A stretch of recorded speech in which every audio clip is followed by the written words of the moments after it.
I was actually in 7th grade, and I never really, before 7th grade, I never really thought about boys or girls. I never really cared. And then in 7th grade, in a gym class, I kind of like realized like, oh wow, you know, all the other boys are kind of cute. And I was in junior high. I knew I was attracted to boys, but I never really knew what gay was. I never really knew that there was a word for me, and I kind of always thought I was the only one. In the summer in between 9th and 10th grade, I moved down to Los Alamos, New Mexico to live with my father. And I dated a girl in October.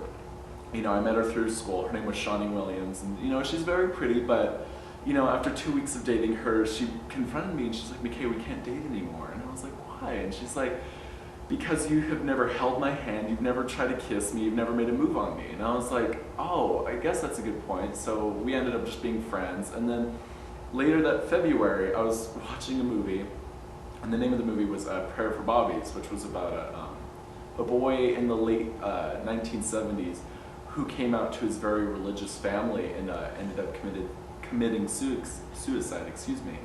And I kind of realized that night that, you know, that's probably what I am, is I am gay because I am attracted to boys. First person I came out to was a good friend of mine named Leslie Court, and but I told her I was bi because I didn't know how people were going to take the whole gay thing. I didn't know. So, and she just told me everything's going to be okay, and she introduced me to a teacher, Mr. Androwski, who taught history for 9th graders. And so I talked to Mr. Androwski, and he introduced me to the GSA, which is a high school club, which is the Gay Straight Alliance. And I went one Tuesday, and yeah, then I just figured out, oh my God, I'm not the only one. I was living with my dad and my stepmother, and on one day, I sent my mother an email just saying, you know, I'm gay, can you help me tell my dad? And you know, we came home that night, and we're sitting in the kitchen preparing dinner, and then I kind of like slipped it out there like, oh, by the way, I'm gay, and my dad just like, we didn't talk about it. He just said, no, you're not, and then that was the last we talked about it. We probably didn't talk about it for a little while. We probably would have had to been 2 months passed by and we didn't talk about it, and then I had time off of school, so I was going to fly back up to Utah. My dad had to drive me down to Albuquerque because that's the nearest airport. And in the car ride down there, he's just like, you're not gay. You were probably, one of your friends just probably experimented on you when you were younger, and you know, society's not gonna like you, you're never gonna find a job, you know, you can't, if you're still, after this trip, if you still think you're gay, you're not allowed to go to the GSA anymore, you can't talk to boys anymore, you can't go online anymore. He really kind of like tried to restrict me because he thought someone was brainwashing me into being gay, but I already knew I was, you know. It's not like one day you wake up and you're like, oh, you know what, I'm attracted to boys this day, you know. So, I came out to my mother that summer, midsummer 2009, and I just called her one day on the phone, and I just talked to her for about an hour, and then I would just like, mother, and I waited for probably 20 seconds. I'm like, I'm gay. And she's like, I know.